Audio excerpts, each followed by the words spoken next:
Hi all, ഏവർക്കും PSC ക്ലൈംബറിന്റെ പുതിയ ഒരു ക്ലാസ്സിലേക്ക് സ്വാഗതം. അപ്പോൾ ഇന്ന് നമ്മൾ പഠിക്കാൻ പോകുന്നത് 9ാം ക്ലാസ്സിൽ വരുന്ന 6ാമത്തെ പാഠമാണ്. സാമ്പത്തിക വളർച്ചയും സാമ്പത്തിക വികസനവും എന്ന ഭാഗമാണ് ഇന്നത്തെ ക്ലാസ്സിൽ നമ്മൾ ഡിസ്കസ് ചെയ്യാൻ പോകുന്നത്. ഈ അടുത്ത് നടന്ന പരീക്ഷകളിലൊക്കെ തന്നെ PSC ഈ പാഠത്തിൽ നിന്ന് ക്വസ്റ്റ്യൻസ് ചോദിച്ചിട്ടുണ്ട്. അത് നമുക്ക് ആ ഒരു ടോപ്പിക്ക് വരുന്ന സമയത്ത് ക്വസ്റ്റ്യൻ ഏതാണെന്നുള്ളതൊക്കെ ഡിസ്കസ് ചെയ്യാം. സോ നമുക്ക് ക്ലാസ് സ്റ്റാർട്ട് ചെയ്യാം. അപ്പോൾ ആദ്യമായിട്ട് നമുക്ക് ഇവിടെ നോക്കാനുള്ളത് ഈ ഒരു ഭാഗമാണ്, സാമ്പത്തിക വളർച്ച. ഓക്കെ, അപ്പോൾ എന്താണ് സാമ്പത്തിക വളർച്ച എന്നതുകൊണ്ട് അർത്ഥമാക്കുന്നത്? ഇത് 2023 നടന്ന ഒരു പരീക്ഷയ്ക്ക് PSC ചോദിച്ചിട്ടുണ്ടായിരുന്നു. അതായത് ഡെഫിനിഷൻ തന്നിട്ട് ഓപ്ഷൻ്റെ അകത്ത് സാമ്പത്തിക വളർച്ച, സാമ്പത്തിക ആസൂത്രണം എന്നൊക്കെയായിരുന്നു തന്നിട്ടുണ്ടായിരുന്നത്. അപ്പോൾ നോക്കിക്കൊള്ളുക, ഒരു സമ്പദ് വ്യവസ്ഥയിലെ സാധനങ്ങളുടെയും സേവനങ്ങളുടെയും ഉൽപാദനത്തിൽ ഉണ്ടാകുന്ന വർധനവിനെയാണ് സാമ്പത്തിക വളർച്ച എന്നതുകൊണ്ട് അർത്ഥമാക്കുന്നത്. അപ്പോൾ സെന്റൻസ് ശ്രദ്ധിച്ച് പഠിച്ചു തന്നെ പോവുക. ഒരു സമ്പദ് വ്യവസ്ഥയിലെ സാധനങ്ങളുടെയും സേവനങ്ങളുടെയും ഉൽപാദനത്തിൽ ഉണ്ടാകുന്ന വർധനവിനെയാണ് സാമ്പത്തിക വളർച്ച എന്നതുകൊണ്ട് അർത്ഥമാക്കുന്നത്. ഇനി സാധനങ്ങളുടെയും സേവനങ്ങളുടെയും അളവ് വർദ്ധിക്കുക എന്നാൽ രാജ്യത്തിന്റെ ദേശീയ വരുമാനം വർദ്ധിക്കുന്നു എന്നാണ് അർത്ഥം, അല്ലെ? അതായത് നമുക്കറിയാം, കഴിഞ്ഞ ക്ലാസ്സിൽ ദേശീയ വരുമാനം എന്താണെന്നോ അത് കാൽക്കുലേറ്റ് ചെയ്യുന്ന രീതികളെ പറ്റിയൊക്കെ നമ്മൾ പഠിച്ചു, അല്ലെ? സോ സാധനങ്ങളുടെയും സേവനങ്ങളുടെയും അളവ് വർദ്ധിക്കുക എന്ന് പറഞ്ഞാൽ എന്താണ്? ആ രാജ്യത്തിന്റെ ദേശീയ വരുമാനം വർദ്ധിക്കുന്നു എന്നാണ് അതിന്റെ അർത്ഥം. അപ്പോ ചുരുക്കത്തിൽ പറഞ്ഞാൽ ഒരു രാജ്യത്തിന്റെ ആകെ ഉൽപാദനത്തിൽ മുൻവർഷത്തെ അപേക്ഷിച്ചുണ്ടാകുന്ന വർധനവാണ് സാമ്പത്തിക വളർച്ച എന്ന് പറയുന്നത്. അപ്പൊ എന്താ പറഞ്ഞത്? ഒരു രാജ്യത്തിന്റെ ആകെ ഉൽപാദനത്തിൽ മുൻവർഷത്തെ വെച്ച് നോക്കുമ്പോൾ എന്തുമാത്രം വർധനവാണ് ഉണ്ടായിരിക്കുന്നത്, അതിനെയാണ് നമ്മൾ എന്തെന്ന് വിളിക്കുന്നത്? സാമ്പത്തിക വളർച്ച എന്നതുകൊണ്ട് ഉദ്ദേശിക്കുന്നത്. അപ്പൊ സാമ്പത്തിക വളർച്ചയെ പറ്റി 1-2 ഡെഫിനിഷനുകൾ നമ്മളിവിടെ പറഞ്ഞു പോയി. അതായത് ഒരു സമ്പദ് വ്യവസ്ഥയിലെ സാധനങ്ങളുടെയും സേവനങ്ങളുടെയും ഉൽപാദനത്തിൽ ഉണ്ടാകുന്ന വർധനവിനെയാണ് സാമ്പത്തിക വളർച്ച എന്ന് വിളിക്കുന്നതെന്ന് പറഞ്ഞു. അതായത് ഒരു രാജ്യത്തിന്റെ ആകെ ഉൽപാദനത്തിൽ മുൻ വർഷത്തെ അപേക്ഷിച്ച് എന്തുമാത്രം വളർച്ചയാണോ ഉണ്ടാവുന്നത് അതിനെ നമുക്ക് സാമ്പത്തിക വളർച്ച എന്ന് പറയാം. എന്തുമാത്രം വർധന ഉണ്ടാവുന്നു എന്നുള്ള കാര്യം നോക്കണം. ഓക്കെ, ഇനി അടുത്തതായിട്ട് ഇവിടെ അതൊരു ഉദാഹരണത്തിലൂടെ പറയുന്നുണ്ട്. കണ്ടോ, 2016-17 വർഷത്തില് ഒരു പ്രദേശത്ത് 100 ക്വിന്റൽ നെല്ല് ഉൽപ്പാദിച്ചു എന്ന് വിചാരിക്കുക. അപ്പൊ 2017-18 സാമ്പത്തിക വർഷത്തിൽ ഈ നെല്ല് ഉൽപാദനം 110 ക്വിന്റലായി വിചാരിക്കുക. അപ്പം മുൻ വർഷത്തെക്കാളും എത്രയാണ്? 10% ഉൽപാദന വർധനവ് സംഭവിച്ചു എന്ന് പറയാം. ഇതിനെ നമുക്ക് സാമ്പത്തിക വളർച്ച എന്ന് പറയാം. ഓക്കെ, ഇനി സാമ്പത്തിക വളർച്ചയുണ്ടാകുമ്പോൾ ജനങ്ങളുടെ ആവശ്യങ്ങൾ നിറവേറ്റാനുള്ള രാജ്യത്തിന്റെ ശേഷി വർദ്ധിക്കുന്നു. അപ്പൊ ഇങ്ങനെ സാമ്പത്തിക വളർച്ച ഉണ്ടാകുന്നതുകൊണ്ടുള്ള പ്രയോജനം എന്താണ്? സാമ്പത്തിക വളർച്ച ഉണ്ടാകുമ്പോൾ ജനങ്ങളുടെ ആവശ്യങ്ങൾ നിറവേറ്റാനുള്ള ആ രാജ്യത്തിന്റെ ശേഷി കൂടിയാണ് വർദ്ധിക്കുന്നത്. ഓക്കെ, അപ്പോൾ എങ്ങനെയാണ് സാമ്പത്തിക വളർച്ച ഉണ്ടാകുന്നതെന്ന് താഴെ കൊടുത്തിരിക്കുന്ന ചാർട്ടിൽ നിന്ന് കണ്ടെത്താന്ന് പറഞ്ഞിട്ടുണ്ട്. അപ്പോൾ നോക്കിക്കൊള്ളുക, വ്യവസായികോൽപാദനം കൂടുന്നു, കാർഷികോൽപാദനം കൂടുന്നു, വാങ്ങൽ ശേഷി കൂടുന്നു, സേവന മേഖല വളരുന്നു. അപ്പം എന്താണ്? വ്യവസായികോൽപാദനം കൂടുന്നുണ്ട്, കാർഷിക ഉൽപാദനം കൂടും, വാങ്ങൽ ശേഷി കൂടും, സേവന മേഖല വളരുന്നു. ഇനി അടുത്തായിട്ട് നമുക്ക് നോക്കാനുള്ളത് സാമ്പത്തിക വളർച്ചാ നിരക്ക്, എക്കണോമിക് ഗ്രോത്ത് റേറ്റിനെ പറ്റിയാണ്. നോക്കിക്കേ, ദേശീയ വരുമാനത്തിൽ ഉണ്ടാകുന്ന വർധനവിനെ അടിസ്ഥാനമാക്കിയാണ് സാമ്പത്തിക വളർച്ച കണക്കാക്കുന്നത്. അപ്പൊ നമ്മൾ പറഞ്ഞു മുൻ വർഷത്തെ അപേക്ഷിച്ചൊക്കെ നോക്കിയാണ്, അല്ലെ? അപ്പൊ ദേശീയ വരുമാനത്തിൽ മുൻ വർഷത്തിനേക്കാളും എത്ര പെർസെൻറ്റേജ് അല്ലെങ്കിൽ എന്തുമാത്രം വർധനവ് ഈ ഒരു വർഷം ഉണ്ടായി, അത് വെച്ചിട്ടാണ് നമ്മൾ സാമ്പത്തിക വളർച്ച കാൽക്കുലേറ്റ് ചെയ്യുന്നത്. അപ്പൊ അതിൽ നമുക്ക് ആദ്യം നോക്കാനുള്ളതാണ് സാമ്പത്തിക വികസനം അഥവാ എക്കണോമിക് ഡെവലപ്മെന്റ് എന്ന് പറയുന്നത്. സാമ്പത്തിക വളർച്ച ഉണ്ടാകുന്നത് കൊണ്ട് മാത്രം ജനങ്ങളുടെ ജീവിത ഗുണനിലവാരം മെച്ചപ്പെട്ടു എന്ന് അവകാശപ്പെടാൻ കഴിയില്ല. ജീവിത ഗുണനിലവാരം മെച്ചപ്പെടണമെങ്കിൽ ഉയർന്ന ദേശീയ വരുമാനത്തോടൊപ്പം മറ്റനവധി ജീവിത സാഹചര്യങ്ങൾ കൂടി ലഭ്യമാക്കണം. അത്തരം സാഹചര്യങ്ങൾ എന്തെല്ലാമെന്ന് ആലോചിച്ചു നോക്കൂ എന്നാണ് പറഞ്ഞിട്ടുള്ളത്. അപ്പോൾ ദേശീയ വരുമാനം ഉയർന്ന് എന്നതുകൊണ്ട് മാത്രം ഒരു രാജ്യം സാമ്പത്തികമായി മുന്നോക്കം വരണമെന്നില്ല, അല്ലേ? അതിൽ അഫക്റ്റ് ചെയ്യുന്ന മറ്റു ചില കാര്യങ്ങൾ കൂടിയുണ്ട്. എന്താണ്? എല്ലാവർക്കും പോഷകാഹാര ലഭ്യത വേണം. എല്ലാവർക്കും മെച്ചപ്പെട്ട ആരോഗ്യ സംരക്ഷണ സംവിധാനങ്ങൾ വേണം. എല്ലാവർക്കും വിദ്യാഭ്യാസ സൗകര്യങ്ങൾ വേണം. എല്ലാവർക്കും ശുദ്ധജല ലഭ്യത വേണം. ഇതൊക്കെ SCERT എടുത്ത് പറയുന്ന കാര്യങ്ങളാണ്, നോട്ട് ചെയ്തോണം. ഇനി ഇത്തരത്തിൽ മെച്ചപ്പെട്ട ജീവിത സാഹചര്യങ്ങൾ എല്ലാവർക്കും ലഭ്യമാകുമ്പോഴാണ് ഒരു രാജ്യത്തെ ജനങ്ങളുടെ ജീവിത ഗുണനിലവാരം ഉയരുന്നത്. സാമ്പത്തിക വളർച്ചയ്ക്കൊപ്പം ജീവിത ഗുണനിലവാരം കൂടി ഉയരുമ്പോഴാണ് സാമ്പത്തിക വികസനം ഉണ്ടാകുന്നത്. അപ്പോൾ സാമ്പത്തിക വളർച്ച മാത്രമല്ല, ഈ സാമ്പത്തിക വളർച്ചയ്ക്കൊപ്പം തന്നെ നമ്മുടെ ജീവിത ഗുണനിലവാരം കൂടി ഉയരുമ്പോഴാണ് സാമ്പത്തിക വികസനം ഉണ്ടായതായിട്ട് നമുക്ക് അനുമാനിക്കാൻ കഴിയുന്നത്. രാജ്യം സാമ്പത്തിക വളർച്ച നേടുകയും രാജ്യത്തെ എല്ലാവർക്കും അതിന്റെ ഗുണഫലം അനുഭവിക്കാൻ കഴിയുകയും ചെയ്യുമ്പോഴാണ് ആ രാജ്യം സാമ്പത്തിക വികസനം കൈവരിച്ചു എന്ന് പറയുന്നത്. അപ്പോൾ ഒരു രാജ്യം സാമ്പത്തിക വികസനം കൈവരിച്ചു എന്ന് പറയണമെങ്കിൽ എന്ത് ചെയ്യണം? ആ രാജ്യം സാമ്പത്തിക വളർച്ച നേടുകയും ആ രാജ്യത്തിലെ എല്ലാവർക്കും ആ സാമ്പത്തിക വളർച്ചയുടെ ഗുണഫലം അനുഭവിക്കാനും കഴിയുകയും ചെയ്യുമ്പോൾ മാത്രമാണ് ആ രാജ്യം സാമ്പത്തിക വികസനം കൈവരിച്ചു എന്ന് പറയാൻ സാധിക്കുന്നത്. ഓക്കെ അല്ലേ ഇത്രയും പറഞ്ഞ കാര്യങ്ങൾ? ഇനി അപ്പൊ നമുക്ക് ഇങ്ങനെ പറയാം, സാമ്പത്തിക വികസനം എന്ന് പറഞ്ഞാൽ സാമ്പത്തിക വളർച്ച പ്ലസ് ജീവിത ഗുണനിലവാരത്തിലുള്ള ഉയർച്ചയാണ്. ഇതൊക്കെ വളരെ ഇമ്പോർട്ടൻ്റ് ആണ്, നോട്ട് ചെയ്ത് വെച്ചോണം. എന്താ നമ്മൾ പറഞ്ഞത്? ഒരു രാജ്യം സാമ്പത്തിക വളർച്ച നേടുകയും രാജ്യത്തെ എല്ലാവർക്കും അതിന്റെ ഗുണഫലം അനുഭവിക്കാൻ കഴിയുകയും ചെയ്യുമ്പോഴാണ് ആ രാജ്യം സാമ്പത്തിക വികസനം കൈവരിച്ചു എന്ന് പറയുന്നത്. അപ്പോൾ സാമ്പത്തിക വികസനം എന്ന് പറഞ്ഞാൽ എന്താണ്? സാമ്പത്തിക വളർച്ച പ്ലസ് ജീവിത ഗുണനിലവാരത്തിലുള്ള ഉയർച്ചയാണ്. ഓക്കെ, ഇനി അടുത്തതായിട്ട് നമുക്ക് നോക്കാനുള്ളത് വികസന സൂചികകളാണ്. ഇതിനെപ്പറ്റി PSC ക്വസ്റ്റ്യൻ ചോദിച്ചിട്ടുണ്ട്. നമുക്ക് ആ ക്വസ്റ്റ്യനും ക്ലാസ്സിൽ ഡിസ്കസ് ചെയ്യാം കേട്ടോ. അപ്പൊ നോക്കിക്കേ, ഏതൊക്കെ വികസന സൂചികകളാണ് നമ്മൾ ഉപയോഗിക്കുന്നത്? ലോകരാജ്യങ്ങളെ വികസിത രാജ്യങ്ങളെന്നും അതേപോലെ വികസ്വര രാജ്യങ്ങളെന്നും തരംതിരിക്കാറുണ്ട്. അതൊക്കെ നമുക്ക് അറിയാവുന്നതാണ് അല്ലെ. ഒരു രാജ്യം വികസിത രാജ്യമാണെന്നും അല്ലെ മറ്റൊരെണ്ണം വികസ്വര രാജ്യമാണെന്നും ഒക്കെ പറയുന്നത് അത് ചില സൂചികകളുടെ അടിസ്ഥാനത്തിലാണ് അല്ലെ. അപ്പോ ഇങ്ങനെ സാമ്പത്തിക വികസനം കണക്കാക്കാനും വിലയിരുത്താനും പൊതുവെ അംഗീകരിക്കപ്പെട്ടിട്ടുള്ള ചില സൂചികകളുണ്ട്. അതാണ് വികസന സൂചികകൾ എന്ന് പറയുന്നത്. എന്താണ്? വികസന സൂചികകൾ. അപ്പൊ നോക്കിക്കോ, ഒന്നാമത്തേതാണ് പ്രതിശീർഷ വരുമാനം അഥവാ പെർ ക്യാപിറ്റ ഇൻകം. നമ്മൾ പഠിച്ചതാണ് അല്ലെ. കഴിഞ്ഞ ക്ലാസ്സിൽ നമ്മൾ കുറച്ച് കാര്യങ്ങൾ കഴിഞ്ഞ SCERT പാഠത്തിൽ പഠിച്ചിട്ടുണ്ട്. ഇന്നത്തെ ക്ലാസ്സിൽ നമ്മൾ അതിനെപ്പറ്റി ഡിസ്കസ് ചെയ്യുന്നുണ്ട്. സോ ഒന്നെന്ന് പറയുന്നത് എന്താണ്? പെർ ക്യാപിറ്റ ഇൻകം ആണ്. ഇനി മറ്റൊന്നാണ് ഭൗതിക ജീവിത ഗുണനിലവാര സൂചിക, physical quality of life index എന്ന് പറയും. PQLI, നമുക്ക് ഷോർട്ട് ആയിട്ട് ഇവിടെ PQLI എന്ന് എഴുതാം. PQLI ഇപ്പൊ ഇംഗ്ലീഷിലുള്ള പേരും കൂടെ ഒന്ന് ഓർത്ത് വെച്ചേക്കുക. അടുത്തതാണ് മാനവ വികസന സൂചിക, ഹ്യൂമൻ ഡെവലപ്മെന്റ് ഇൻഡെക്സ് എന്ന് പറയും. HDI, ഹ്യൂമൻ ഡെവലപ്മെന്റ് ഇൻഡെക്സ് എന്ന് വിളിക്കും. ഇനി അടുത്തതാണ് മാനവ സന്തോഷ സൂചിക, അതാണ് ഹാപ്പിനെസ് ഇൻഡെക്സ് എന്ന് പറയും. കണ്ടോ, ഹാപ്പിനെസ് ഇൻഡെക്സ്. ഓക്കെ, അപ്പോൾ നമ്മൾ പറഞ്ഞത് വികസന സൂചികകളെ പറ്റിയാണ്. എന്തൊക്കെയാണ്? പ്രതിശീർഷ വരുമാനം, ഒന്നാമത്തേതാണ് പ്രതിശീർഷ വരുമാനം.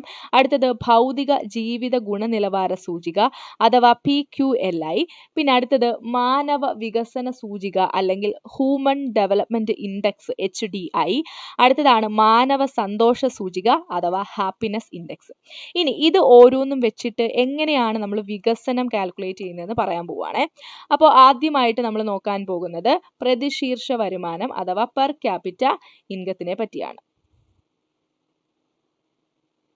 നോക്കിക്കോ, വികസന സൂചികകളിൽ ഏറ്റവും ലളിതവും ആദ്യകാലത്ത് മുൻഗണന നൽകി പരിഗണിച്ചിരുന്നതും പ്രതിശീർഷ വരുമാനമാണ്. ഇതൊരു പരമ്പരാഗത വികസന സൂചികയാണ്. അപ്പോൾ താഴെ തന്നിട്ടുള്ളതിൽ പരമ്പരാഗത വികസന സൂചികയ്ക്ക് ഉദാഹരണം ഏത് എന്ന് ചോദിച്ചാൽ ഏതാണ്? അത് ഈ പ്രതിശീർഷ വരുമാനമാണ് അല്ലെങ്കിൽ പെർ ക്യാപിറ്റ ഇൻകം ആണ്. ഇനി നോക്കിക്കേ, ദേശീയ വരുമാനത്തെ ജനസംഖ്യ കൊണ്ട് ഹരിച്ചു കിട്ടുന്ന സംഖ്യയാണ് പ്രതിശീർഷ വരുമാനം. ഇത് കഴിഞ്ഞ ക്ലാസ്സിൽ നമ്മൾ ഡിസ്കസ് ചെയ്തിട്ടുണ്ടായിരുന്നു അല്ലെ. പെർ ക്യാപിറ്റ ഇൻകം എന്ന് പറഞ്ഞാൽ എന്താണ്? ദേശീയ വരുമാനം, അതായത് നാഷണൽ ഇൻകം ഡിവൈഡഡ് ബൈ എന്താണ്? ടോട്ടൽ പോപ്പുലേഷൻ ആണ്. ഡിവൈഡഡ് ബൈ ടോട്ടൽ പോപ്പുലേഷൻ ആണ്. കഴിഞ്ഞ ക്ലാസ്സിൽ ഇത് നമ്മൾ പറഞ്ഞിട്ടുണ്ടായിരുന്നു. ഓക്കെ, ഇനി ഈ സൂചിക അനുസരിച്ച് ഒരു രാജ്യം സാമ്പത്തിക വികസനം നേടിയോ എന്ന് കണ്ടെത്തുന്നതിന് 2 കാര്യങ്ങളാണ് നിരീക്ഷിക്കേണ്ടത്. ഒന്നെന്ന് പറയുന്നത് ദേശീയ വരുമാനത്തിന്റെ വളർച്ച നിരക്ക്, രണ്ടാമത്തെ കാര്യം ജനസംഖ്യാ വളർച്ച നിരക്ക്. അത് നമുക്ക് ഓർത്തിരിക്കാൻ എളുപ്പമല്ലേ, കാരണം പ്രതിശീർഷ വരുമാനം എന്ന് പറഞ്ഞാൽ എന്താണ്, ദേശീയ വരുമാനത്തെ ജനസംഖ്യ കൊണ്ട് ഹരിച്ച് കിട്ടുന്ന സംഖ്യയാണെന്ന് പറഞ്ഞു. അപ്പൊ അങ്ങനെ വരുമ്പോൾ ഏതൊക്കെ 2 കാര്യങ്ങളാണ് അവിടെ ആ ഒരു സൂചികയിൽ ഇമ്പോർട്ടന്റ് ആയിട്ട് നോക്കേണ്ടത്? ദേശീയ വരുമാനത്തിന്റെ വളർച്ചാ നിരക്കും ജനസംഖ്യ വളർച്ചാ നിരക്കുമായിരിക്കും. ഓക്കെ, ഇനി അടുത്തത് ദേശീയ വരുമാനത്തിന്റെ വളർച്ചാ നിരക്ക് ജനസംഖ്യ വളർച്ചാ നിരക്കിനേക്കാൾ കൂടിയിരുന്നാൽ മാത്രമേ പ്രതിശീർഷ വരുമാനം കൂടുകയുള്ളൂ. പ്രധാനപ്പെട്ടതാണ്, നോട്ട് ചെയ്യണേ. ദേശീയ വരുമാനത്തിന്റെ വളർച്ചാ നിരക്ക് എന്ന് പറയുന്നത് ജനസംഖ്യയെക്കാളും എന്തായിരിക്കണം, കൂടുതലായിരിക്കണം. അങ്ങനെ വന്നാൽ മാത്രമേ നമുക്ക് പ്രതിശീർഷ വരുമാനം കൂടത്തുള്ളൂ.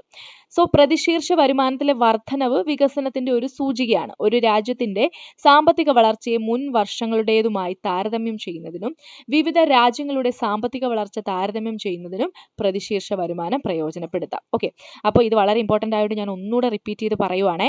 അതായത് വികസന സൂചികൾ 4 എണ്ണമുണ്ട്. അതിൽ ആദ്യത്തെ പ്രതിശീർഷ വരുമാനത്തെ പറ്റിയാണ് നമ്മൾ പറയുന്നത്. പ്രതിശീർഷ വരുമാനം എന്ന് പറയുന്നത് ദേശീയ വരുമാനത്തെ ജനസംഖ്യ കൊണ്ട് ഹരിച്ചു കിട്ടുന്ന സംഖ്യയാണ്. ഇനി ഈ സൂചിക അനുസരിച്ച് ഒരു രാജ്യം സാമ്പത്തിക വികസനം നേടിയോ എന്ന് കണ്ടെത്തുന്നതിന് 2 കാര്യങ്ങളാണ് നിരീക്ഷിക്കേണ്ടത്. ഒന്ന് ദേശീയ വരുമാനത്തിന്റെ വളർച്ചാ നിരക്കും മറ്റൊന്ന് ജനസംഖ്യാ വളർച്ചാ നിരക്ക്. ഇനി ദേശീയ വരുമാനത്തിന്റെ വളർച്ചാ നിരക്ക് ജനസംഖ്യാ വളർച്ചാ നിരക്കിനേക്കാൾ കൂടുതലാണെങ്കിൽ മാത്രമേ പ്രതിശീർഷം വരുമാനം കൂടുതലായിട്ട് നമുക്ക് കൂടുന്നതായിട്ട് നമുക്ക് കണക്കാക്കാൻ സാധിക്കുകയുള്ളൂ. ഇനി ഒരു വികസന സൂചിക എന്ന നിലയിൽ ഈ പ്രതിശീർഷ വരുമാനത്തിന് പല പോരായ്മകളുണ്ട് അല്ലെ, പല ലിമിറ്റേഷൻസ് ഉണ്ട്, പരീക്ഷയ്ക്ക് ചോദിക്കാവുന്നതാണ്. അത് എന്തൊക്കെയാണെന്ന് നോക്കാം. ഒന്നാമത്തത് പ്രതിശീർഷ വരുമാനം എന്ന് പറയുന്നത് എന്താണ്, ഒരു ശരാശരി വരുമാനമാണ്.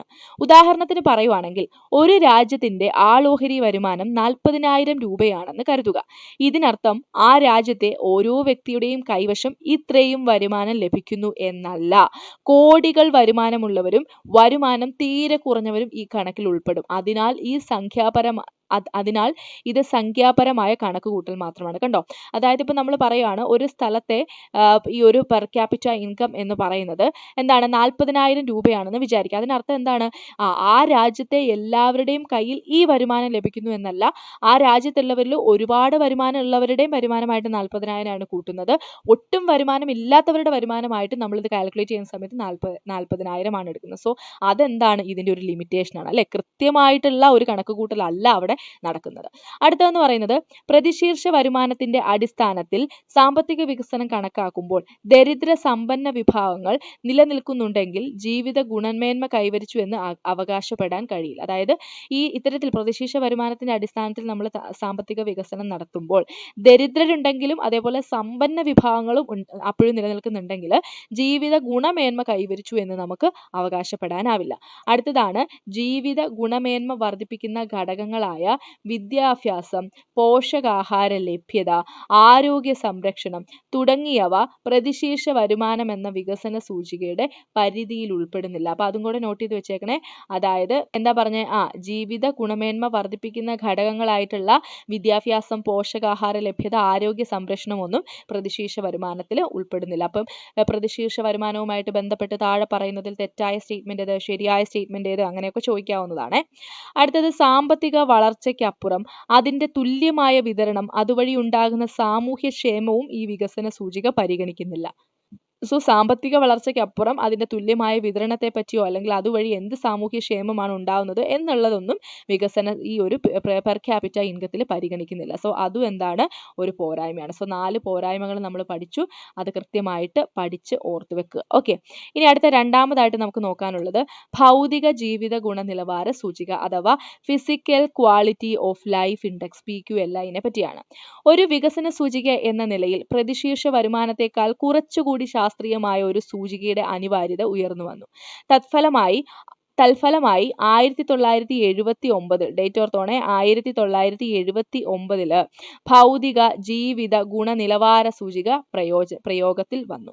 പ്രതിശീർഷ വരുമാനം എന്ന ഒറ്റ മാനദണ്ഡത്തിന് പകരം ഭൗതിക ജീവിത ഗുണനിലവാര സൂചിക മറ്റു 3 ഘടകങ്ങളെ അടിസ്ഥാനമായി പരിഗണിച്ചു.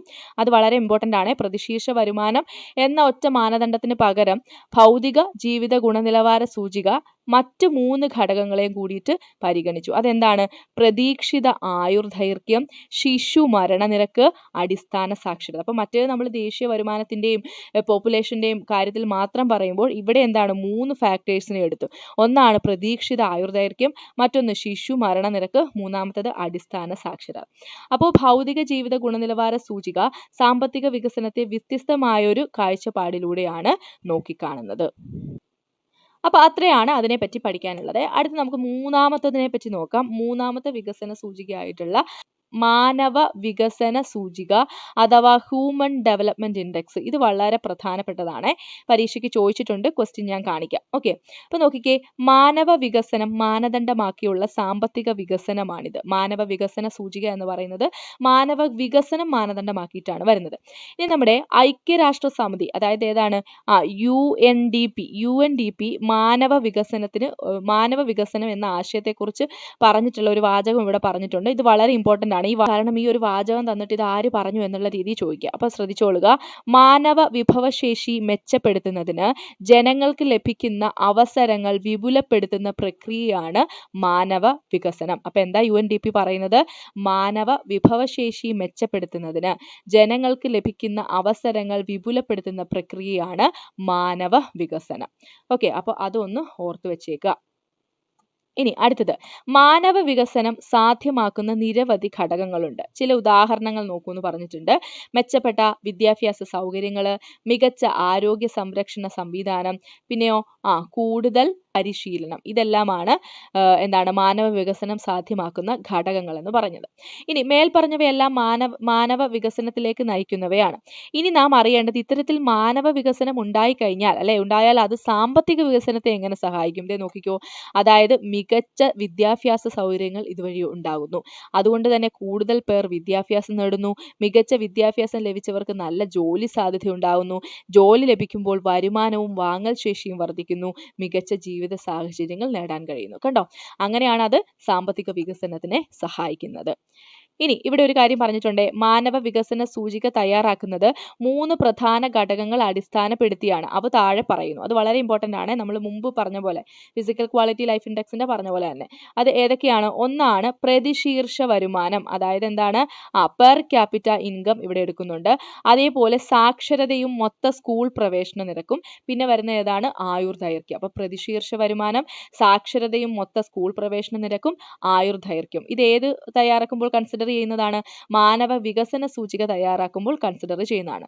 PQLI അഥവാ physical quality of life index അല്ലെങ്കിൽ ഭൗതിക ജീവിത ഗുണനിലവാര സൂചിക തയ്യാറാക്കുമ്പോൾ പരിഗണിക്കുന്നത് ഏതൊക്കെയാണ്? അത് പ്രതീക്ഷിത ആയുർദൈർഘ്യം, ശിശു മരണ നിരക്ക്, അതേപോലെ അടിസ്ഥാന സാക്ഷരത. ഇനി ഈ മാനവ വികസന സൂചികയുടെ മൂല്യം 0-നും 1-നും ഇടയിലാണ്. മാനവ വികസന സൂചികയുടെ മൂല്യം എന്ന് പറയുന്നത് 0-ക്കും അതേപോലെ 1-നും ഇടയിലാണ്. 0 എന്ന് പറഞ്ഞാൽ എന്താണ്? ഒട്ടും വികസനമില്ല, അല്ലെ? ഒട്ടും വികസനമില്ല എന്നുള്ളതാണ് 0 കൊണ്ട് ഉദ്ദേശിക്കുന്നത്. എന്നാൽ 1 പറഞ്ഞാലോ ഏറ്റവും ഉയർന്ന വികസനം, അല്ലെ? 1 പറഞ്ഞാൽ സൂചിപ്പിക്കുന്നത് ഉയർന്ന വികസനത്തിനെയാണ്. അപ്പോൾ അങ്ങനെ നോക്കുമ്പോഴത്തേക്കും ഇവിടെ കണ്ടോ, ഈ ഒരു വാല്യൂ വെച്ചിട്ട് ഹ്യൂമൻ ഡെവലപ്മെന്റ് ഇൻഡെക്സിന്റെ മൂല്യം വെച്ചിട്ട് ഓരോ വിഭാഗത്തിനെ പറ്റി പറയുന്നുണ്ട്. 0.8 മുതൽ 1 വരെ ആണെങ്കിൽ വളരെ ഉയർന്ന മാനവ വികസനം. നമ്മൾ പറഞ്ഞു 0 to 1 ആണ്. അതിൽ 0.8 to 1 വന്നാൽ എന്താണ്? വളരെ ഉയർന്ന മാനവ വികസനമാണ് കേട്ടോ. എന്നാൽ 0.7 തൊട്ട് 0.799 വന്നാലോ അത് ഉയർന്ന മാനവ വികസനം ഉള്ളതായിട്ട് കണക്കാക്കാം. അതേപോലെ 0.550 തൊട്ട് 0.699 വന്നാലോ അത് ഇടത്തരം മാനവ വികസനമാണ്. എന്നാൽ 0.550ക്ക് താഴെയാണെങ്കിൽ എന്താണ്? താഴ്ന്ന മാനവ വികസനമാണ്. അപ്പൊ അതൊന്ന് നോക്കി വെച്ചോണേ, പരീക്ഷയ്ക്ക് ചോദിക്കാവുന്നതാണ്. ഓക്കെ, ഐക്യരാഷ്ട്ര വികസന പരിപാടി UNDP ആണ് ഇങ്ങനെ ലോകരാഷ്ട്രങ്ങളെ തരംതിരിച്ച് പട്ടിക തയ്യാറാക്കി പ്രസിദ്ധീകരിക്കുന്നത്. അപ്പോൾ ഓർത്ത് വെച്ചോണേ, ഈ ഒരു നമ്മൾ പറഞ്ഞു ഹ്യൂമൻ ഡെവലപ്മെന്റ് ഇൻഡെക്സ് ഉണ്ടാക്കുന്നത് ആരാണ്? UNDP ആണ് ഇത് പബ്ലിഷ് ചെയ്യുന്നത്. 1990 മുതൽ ഓരോ വർഷവും UNDP മാനവ വികസന റിപ്പോർട്ട് പ്രസിദ്ധീകരിച്ചു വരുന്നു. അപ്പോൾ എന്ന് മുതലാണ്? 1990 മുതലാണ് UNDP ഇത് പ്രസിദ്ധീകരിച്ചു വരുന്നത്. പിന്നെ അതേപോലെ തന്നെ ഏതാനും ലോകരാഷ്ട്രങ്ങളിൽ 2016 മാനവ വികസന സൂചികയുടെ മൂല്യം താഴെ ചേർത്തിരിക്കുന്നു. അത് ഞാൻ ജസ്റ്റ് പറയാൻ കാരണം ഇന്ത്യയുടെ മാത്രം ഒന്ന് നോക്കി വെച്ചേക്കണേ. ചില പരീക്ഷകൾക്കൊക്കെ ചോദിക്കാൻ സാധ്യതയുണ്ട്. ഇന്ത്യയുടെ 0.624 ആണ്. ഏത് കാലഘട്ടത്തിലാണ്? 2016 ആണ്. നിങ്ങൾ ഇപ്പോൾ ഇതുമായിട്ട് ബേസ് ചെയ്തിട്ടുള്ള കറണ്ട് അഫയേഴ്സ് പഠിക്കണം. അതായത് 2022, 2023 ഈ ഒരു ഇൻഡെക്സിൽ ഇന്ത്യയുടെ സ്ഥാനം പഠിക്കണം. എങ്കിൽ കൂടി ഈ 2016 പുസ്തകത്തിൽ പറഞ്ഞിട്ടുള്ളത് കൊണ്ട് ഒന്ന് നോട്ട് ചെയ്ത് വെച്ചേക്കുക. ഓക്കെ, അപ്പോൾ നമ്മൾ ഇത്രയും കാര്യങ്ങളാണ് UNDPയെ പറ്റി പറഞ്ഞത്. ഞാൻ ഒന്നുകൂടെ പറയാം, എന്നിട്ട് ഇതിൽ നിന്ന് വന്ന ക്വസ്റ്റ്യൻ കാണിക്കാം. മാനവ വികസനത്തിന് UNDP നൽകിയ ഒരു വിശദീകരണം ശ്രദ്ധിക്കുക. മാനവ വിഭവശേഷി മെച്ചപ്പെടുത്തുന്നതിന് ജനങ്ങൾക്ക് ലഭിക്കുന്ന അവസരങ്ങൾ വിപുലപ്പെടുത്തുന്ന പ്രക്രിയയാണ് മാനവ വികസനം എന്ന് പറഞ്ഞത് UNDP ആണ്. ഇത് സാധ്യമാക്കുന്ന നിരവധി ഘടകങ്ങളുണ്ട്. അതാണ് മെച്ചപ്പെട്ട വിദ്യാഭ്യാസ സൗകര്യങ്ങൾ, മികച്ച ആരോഗ്യ സംരക്ഷണ സംവിധാനം, കൂടുതൽ പരിശീലനമൊക്കെ. പിന്നെ അത് എങ്ങനെയാണ് ഒരാൾ മാനവ വികസനം കൈവരിച്ചാൽ എങ്ങനെയാണത് രാജ്യത്തിന്റെ സാമ്പത്തിക വികസനത്തിലേക്ക് അത് പോകുന്നത് എന്നുള്ളത് നമ്മൾ കണ്ടു. പിന്നെ ഓർക്കേണ്ട കാര്യം എന്ന് പറയുന്നത് ഇവിടെ ഈ 3 ഫാക്ടേഴ്സ് ആണ്. അതായത് മാനവ വികസന സൂചിക തയ്യാറാക്കുന്നത് പ്രധാന 3 ഘടകങ്ങളെ ബേസ് ചെയ്തിട്ടാണ്. പ്രതിശീർഷ വരുമാനം, സാക്ഷരതയും മൊത്ത സ്കൂൾ പ്രവേശന നിരക്കും, പിന്നെ ആയുർദൈർഘ്യം. ഓക്കെ, പിന്നെ അതേപോലെ ഈ ഒരു സൂചികയുടെ മൂല്യം എന്ന് പറയുന്നത് 0ക്കും 1നും ഇടയ്ക്കാണ്. 0 വന്നാൽ ഒട്ടും വികസനമില്ല, 1 വന്നിട്ടുണ്ടെങ്കിൽ ഉയർന്ന വികസനം. പിന്നെ അതിനിടയിലുള്ള സംഖ്യകൾ നമ്മൾ പറഞ്ഞു. 0.8 തൊട്ട് 1 വരെയാണ് വളരെ ഉയർന്ന വികസനമാണ്. 0.7 മുതൽ 0.799 വരെയാണെങ്കിൽ ഉയർന്ന മാനവ വികസനമാണ്. 0.550 തൊട്ട് 0.099 വരെയാണെങ്കിൽ ഇടത്തരം മാനവ വികസനമാണ്. ഇനി 0.55 നോട്ട് ആണെങ്കിൽ എന്താണ്? താഴ്ന്ന മാനവ വികസനമാണ്. പിന്നെ UNDP ആണ് ഇത് പ്രസിദ്ധീകരിക്കുന്നത്. 1990 മുതലാണ് UNDP ഇങ്ങനെ ഇത് കാൽക്കുലേറ്റ് ചെയ്യാൻ വേണ്ടിയിട്ട് തുടങ്ങിയത്. അപ്പോൾ നോക്കാം ആ ക്വസ്റ്റ്യൻ ഏതാണെന്നുള്ളത്. ക്വസ്റ്റ്യൻ ഏതാണ്? മാനവ വികസന സൂചികയുമായി ബന്ധപ്പെട്ട ശരിയായ വിവരങ്ങൾ കണ്ടെത്തുക. ഇത് 2024 ചോദിച്ച ക്വസ്റ്റ്യൻ ആണ്. 2024 ചോദിച്ചിട്ടുള്ളതാണ്. UNDP ആണ് ഇത് തയ്യാറാക്കുന്നത് എന്ന പ്രസ്താവന ശരിയാണ്. സോ ഒന്നാമത്തെ പ്രസ്താവന ശരിയാണ്. അതേപോലെ ഇതിൽ കാൽക്കുലേറ്റ് ചെയ്യാൻ എടുക്കുന്ന ഒരു ഘടകമാണ് ആയുർദൈർഘ്യം. സോ കറക്റ്റ് ആൻസർ വരുന്നത് 1ഉം 3ഉം ആണ്. അതായത് ഓപ്ഷൻ C ആണ് ഇവിടുത്തെ കറക്റ്റ് ആൻസർ വരുന്നത്. ഒരു ഹ്യൂമൻ പോവർട്ടി ഇൻഡെക്സിനെ പറ്റി പറയുന്നുണ്ട്. അതും കൂടെ നിങ്ങൾ ഒന്ന് നോട്ട് ചെയ്തേക്കുക. HPI ഹ്യൂമൻ പോവർട്ടി ഇൻഡെക്സ് എന്ന് പറയുന്നത്. അപ്പൊ നോക്കിക്കേ അതിനെപ്പറ്റി എന്തൊക്കെ കാര്യങ്ങളാണെന്നുള്ളത്. മാനവ വികസന സൂചികയുടെ പൂരകമായി ഐക്യരാഷ്ട്ര സംഘടന വികസിപ്പിച്ചെടുത്ത മറ്റൊരു സൂചികയാണ് മാനവ ദാരിദ്ര്യ സൂചിക അഥവാ ഹ്യൂമൻ പോവർട്ടി ഇൻഡെക്സ്. 1997 ഇതിന്റെ ആദ്യ റിപ്പോർട്ട് പ്രസിദ്ധീകരിച്ചത്. 3 ഘടകങ്ങളെ അടിസ്ഥാനമാക്കിയാണ് മാനവ ദാരിദ്ര്യ സൂചിക തയ്യാറാക്കുന്നത്. സുദീർഘവും ആരോഗ്യകരവുമായ ജീവിതം, അറിവ്, അന്തസ്സുറ്റ ജീവിത നിലവാരം. അപ്പൊ നമ്മൾ മാനവ വികസന സൂചികയുടെ പൂരകമായിട്ട് ഐക്യരാഷ്ട്ര സംഘടന വികസിപ്പിച്ചെടുത്ത മറ്റൊരു സൂചികയെ പറ്റിയാണ് പഠിക്കുന്നത്. അത് ഏതാണ്? മാനവ ദാരിദ്ര്യ സൂചികയാണ്. അതായത് ഹ്യൂമൻ പോവർട്ടി ഇൻഡെക്സ് ആണ്. ഇത് ആദ്യമായിട്ട് റിപ്പോർട്ട് സമർപ്പിച്ചത് 1997 ഇതും തയ്യാറാക്കുന്നത് ആര് തന്നെയാണ്? UNDP തന്നെയാണ്. പിന്നെ അതേപോലെ ഇത് ഏത് ഘടകങ്ങളെ അടിസ്ഥാനമാക്കിയാണ് തയ്യാറാക്കുന്നത്? സുദീർഘവും ആരോഗ്യകരവുമായിട്ടുള്ള ജീവിതം, അറിവ്, അന്തസ്സുറ്റ ജീവിത നിലവാരം. ഓക്കെ അല്ലേ? ഇനി അടുത്ത നമ്മൾ പഠിക്കാൻ പോകുന്നത് 4ാമത്തെ സൂചകമായിട്ടുള്ള മാനവ സന്തോഷ സൂചികയെ പറ്റിയാണ്. അഥവാ ഹാപ്പിനെസ് ഇൻഡെക്സ് എന്ന് പറയും. അപ്പൊ നോക്കിക്കേ, മേൽപ്പറഞ്ഞ വികസന സൂചികൾക്ക് പുറമെ ഐക്യരാഷ്ട്ര സംഘടന അംഗീകാരം നൽകിയ പുതിയ ഒരു വികസന സൂചികയാണ് ഏത്? മാനവ സന്തോഷ സൂചിക എന്ന് പറയുന്നത്. ഭൂട്ടാൻ വികസിപ്പിച്ച ഈ സൂചികയ്ക്ക് ഐക്യരാഷ്ട്ര സംഘടന അംഗീകാരം നൽകുകയാണ് ഉണ്ടായത്. ആരാണ് വികസിപ്പിച്ചത്? ഭൂട്ടാനാണ്. ഇമ്പോർട്ടന്റ് ആണ്, ശ്രദ്ധിച്ചു വെക്കണം. ഇനി 9 സൂചകങ്ങളാണ് ഈ ആനന്ദ സൂചിക കണ്ടുപിടിക്കുന്നതിന് പരിഗണിക്കുന്നത്. എത്രയാണ്? 9 സൂചകങ്ങളാണ്. സോ നോക്കാം. ഒന്നാമത്തതാണ് ആരോഗ്യം, 2 ജീവിത നിലവാരം, 3 പ്രകൃതിയുടെയും ജൈവ വൈവിധ്യത്തിന്റെയും സംരക്ഷണം, 4 സാമൂഹ്യ ജീവിതവും അയൽപക്ക ബന്ധവും, 5 അഴിമതിരഹിത ഭരണം, 6 സാംസ്കാരിക വൈവിധ്യം, 7 വിദ്യാഭ്യാസം, 8 സമയത്തിന്റെ ഫലപ്രദമായ ഉപയോഗം, 9 മാനസികാരോഗ്യം. ഇത് വളരെ വളരെ ഇമ്പോർട്ടന്റ് ആണ് കേട്ടോ. പരീക്ഷയ്ക്ക് ചോദിക്കാൻ നല്ല സാധ്യതയുള്ളതാണ്. ഏതൊക്കെയാണ് 9 സൂചകങ്ങൾ? ആരോഗ്യം, ജീവിത നിലവാരം, പ്രകൃതിയുടെയും ജൈവ വൈവിധ്യത്തിന്റെയും സംരക്ഷണം, ആരോഗ്യം, ജീവിത നിലവാരം, പ്രകൃതിയുടെയും ജൈവ വൈവിധ്യത്തിന്റെയും സംരക്ഷണം, സാമൂഹ്യ ജീവിതവും അയൽപക്ക ബന്ധവും, അഴിമതിരഹിത ഭരണം, സാംസ്കാരിക വൈവിധ്യം, വിദ്യാഭ്യാസം, സമയത്തിന്റെ ഫലപ്രദമായ ഉപയോഗം, മാനസികാരോഗ്യം. ഇനി 2018 മാനവ സന്തോഷ സൂചിക അനുസരിച്ച് ലോകരാഷ്ട്രങ്ങളുടെ ഇടയിൽ ഇന്ത്യയുടെ സ്ഥാനം 133 2018 ഇന്ത്യയുടെ സ്ഥാനം 133. അപ്പൊ ആ സമയത്ത് ഫസ്റ്റ് ഉണ്ടായിരുന്നത്